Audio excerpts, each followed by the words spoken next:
Ya, terima kasih Anda masih bersama kami dan saya lanjutkan perbincangan bersama Pak Zulfan. Pak Zulfan, dilihat dari dampak kesehatan, cukai menjadi sebuah instrumen untuk mengendalikan konsumsi masyarakat akan rokok gitu ya. Tapi jika kemudian kita lihat dampak kesehatan yang ditimbulkan jika masyarakat misalnya mengkonsumsi komoditas lain, katakanlah banyak mengkonsumsi gula, ini juga akhirnya tidak akan baik dan berdampak buruk pada kesehatan masyarakat.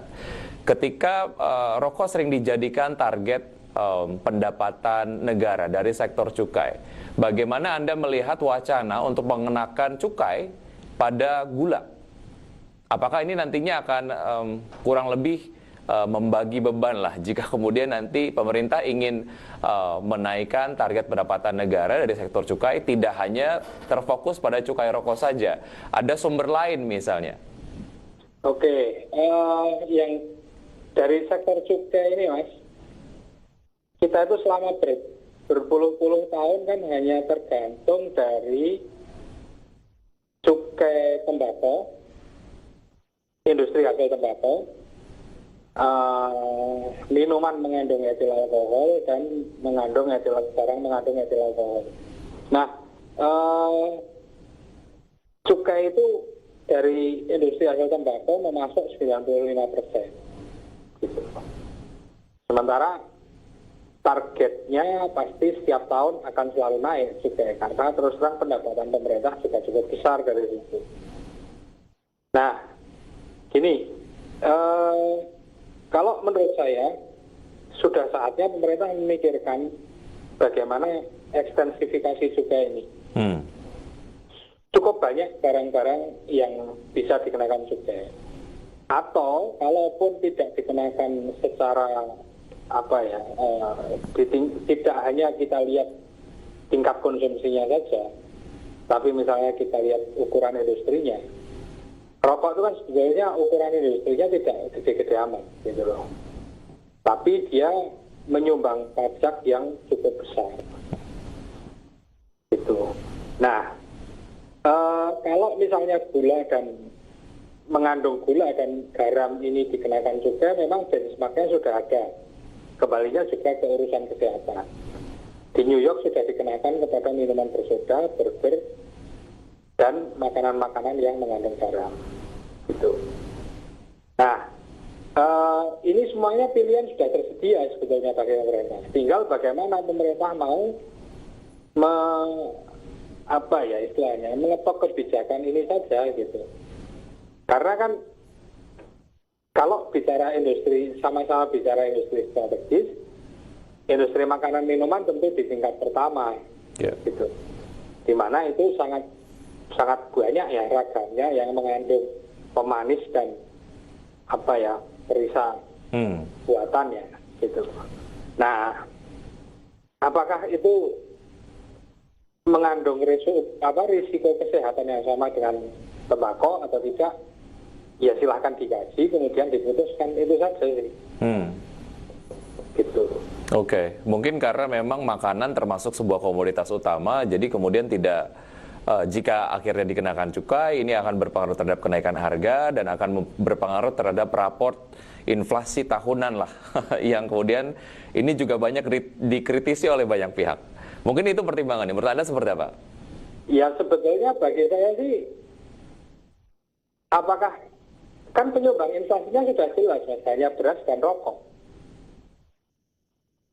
Gitu. Apakah makanan kemasan selalu menjadi penyebab inflasi? Kan dari nomor 6 atau nomor 7 kalau nggak salah.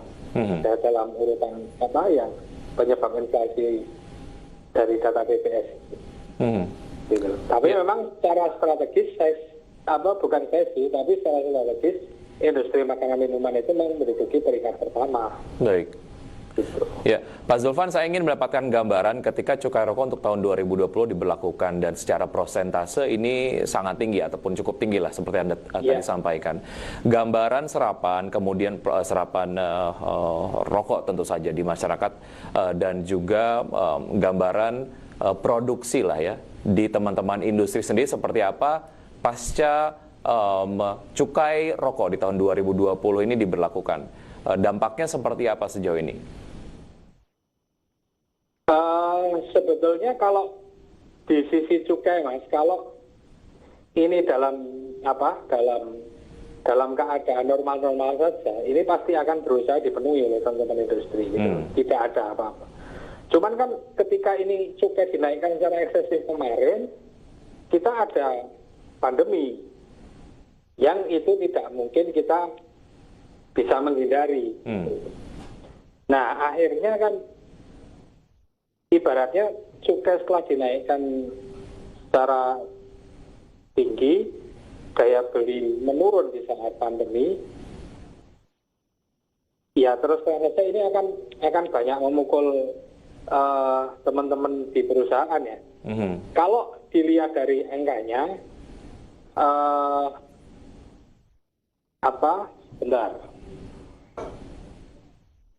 realisasinya kan juga masih sangat rendah.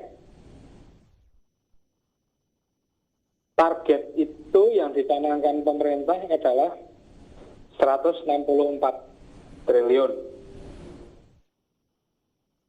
Yang bisa dipenuhi baru 72 triliun sudah di bulan ke-8. Gitu. Baru 44,2%. Apakah sampai akhir tahun terpenuhi ya? Kita belum bisa memastikan. Bicara tetapi kondisi, gambarannya seperti itu. Baik, bicara kondisi tahun 2020 saja plus pandemi ini teman-teman industri belum tentu dapat survive gitu ya. Ini apalagi sudah ditambah lagi kenaikan cukai rokok di tahun 2021. Betul. Mungkin dengan Jadi asumsi nanti kalau menurut saya sih sekitar 60-70% target terpenuhi itu sudah bagus lah. Oke. Kan biasanya kalau di IHT itu melampaui target ya. Ya. Di 2019 meskipun juga tidak dinaikkan, tapi kan targetnya terpenuhi 103%, gitu-gitu. Ya, mengenai asumsi vaksin ditemukan di tahun 2021, Pak Zulfan. Setelah itu kondisi ekonomi akan membaik, kemudian juga sektor industri tembakau ataupun rokok juga mungkin akan juga membaik. Dengan asumsi ini, mungkin pemerintah berpikir bahwa oke lah untuk cukai 2021 kita naikkan karena vaksin sudah ketemu, ini bicara kondisi optimis dan aktivitas ekonomi sudah berangsur pulih, konsumsi masyarakat meningkat. Jadi oke-oke aja kalau mau dinaikin tahun 2021. Seperti apa Pak Zulfan? Ya memang gambarannya selalu optimis gitu. Tapi kan kenyataan di lapangannya selalu berbeda dari optimisme pemerintah itu. Itu yang jadi problem. Gitu. Kalau saya kok mending berangkat dari angka paling pahit dulu saja. Bikin asumsinya. Kira-kiranya gimana. Tapi kalau misalnya gini, kalau misalnya pemerintah terus terang, ini tidak menjadi instrumen pengendalian. Dulu pernah pemerintah berterus terang. Pemerintah harus menambah BPJS dari duit cukai rokok. Selesai.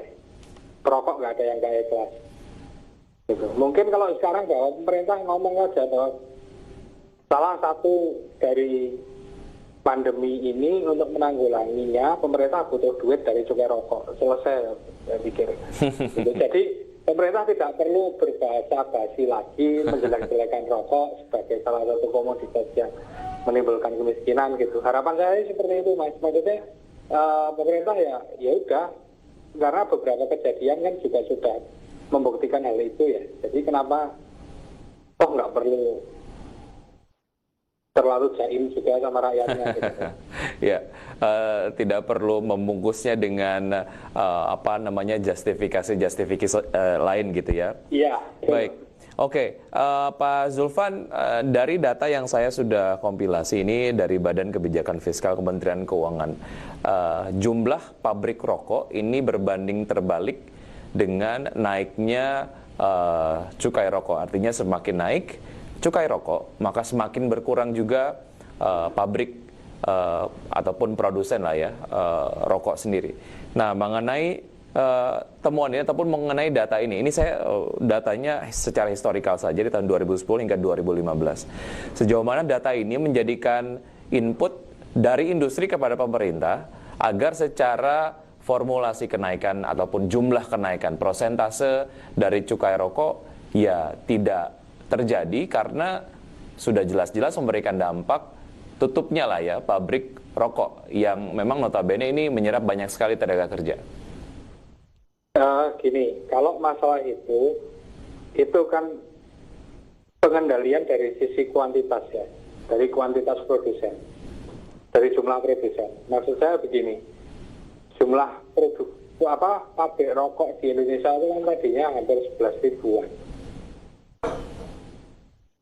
Gitu, apalagi sebelum Undang-Undang Cukai tahun 2005 berlaku. Sehingga kita mengubah sistem dari cukai ad valorem ke spesifik. Gitu. Nah, setelah kita mengubah sistem cukai dari ad valorem ke spesifik, itu pabrik rokok memang secara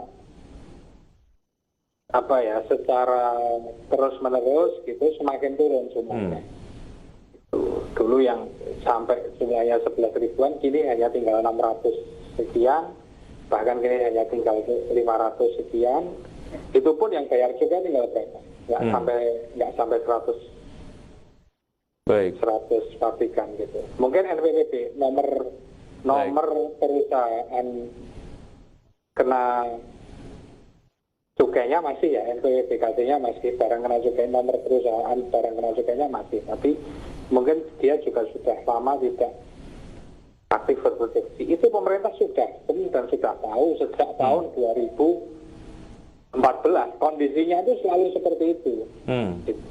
Tren 5 tahun belakang pabrik itu turun terus gitu. Nah memang kalau dulu kan kita sinyalir salah satu tujuannya Undang-Undang Cukai nomor 39 tahun 2005 itu kan memang untuk konsumsi.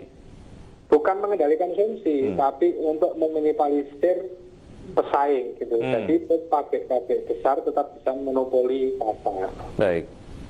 Oke, Pak Zulfan, saya masih ada satu segmen untuk berbincang dengan Pak Zulfan. Usaha jeda berikut ini nanti akan ada ekonom yang kemudian bergabung bagaimana sebetulnya mereka memberikan analisa terhadap kenaikan dari cukai rokok di tahun 2021. Tetap di Market Review, usaha jeda kami akan segera kembali.